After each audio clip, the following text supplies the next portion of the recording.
looking for a tap of originality, you're not gonna find it in cinema. Every other movie seems to be an adaptation of a comic book or a Disney ride, or in the case of Mac and Me, it's the adaptation of the experience of eating at McDonald's, because every time I eat there, I do feel like this sad, misshapen lump of flesh.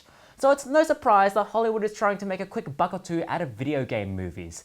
And this year, they are making a particular push. Already this year, we've seen Warcraft, whose subtitle at the beginning is less a promise of more movies and more a threat of more movies.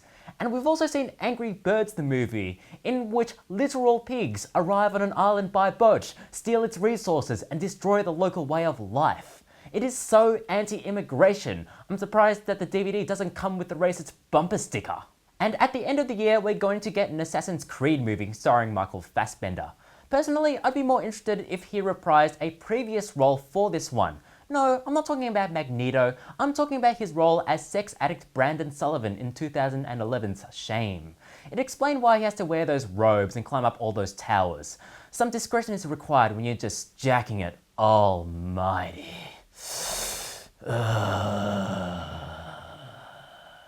Hollywood is also threatening to make movies out of Arkanoid and Fruit Ninja, and even Chinese cinema is getting in on the action by releasing a trilogy of sci-fi thrillers based on Tetris. Now, this may sound strange, but it's not the first time that a sci-fi thriller has starred a featureless block. The last time that happened, we got the Matrix trilogy.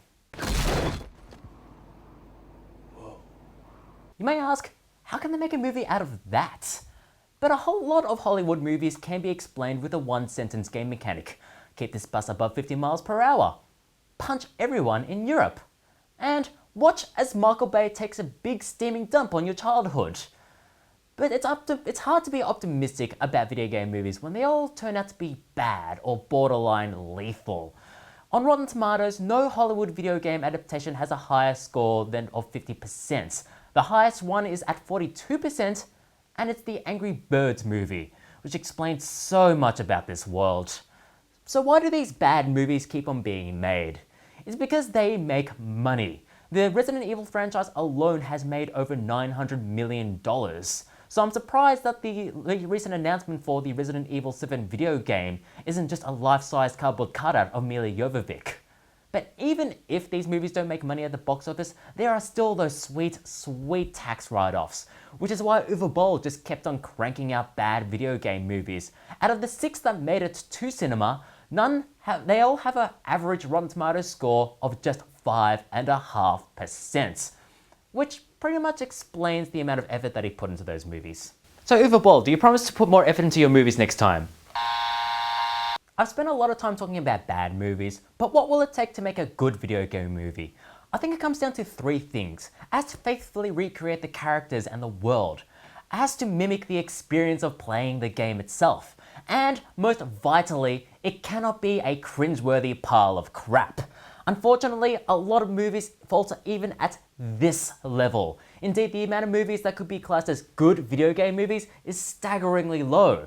There's the Ace Attorney movie, which is a fantastic adaptation of its source material. It faithfully recreates it right down to the individual strands of Phoenix Wright's hair. Other than that, the other example I can think of isn't even a video game, it's Edge of Tomorrow. But it fits all the criteria. It is a fun, solid sci-fi movie. The constant loop of death and respawning is basically my experience with first-person shooters. And Tom Cruise might as well be a video game character. As an operating Thetan level 9 Scientologist, all he has to do is beat the Xenu final boss and he's clocked Scientology once and for all. He'll finally be free! But that movie had a lot of money put into it, and we're only just starting to see that now with video game movies. It'll take a few years and a lot of money and commitment from filmmakers before we start to see video game movies that are as good as something like The Avengers. Now until then, we'll have to put up with our bumper stickers and our Mila Jovovich cardboard cutouts. Although, for some fans' sake, I hope that cardboard cutout is fluid repellent. Ugh. And that is everything that has happened in the world, ever.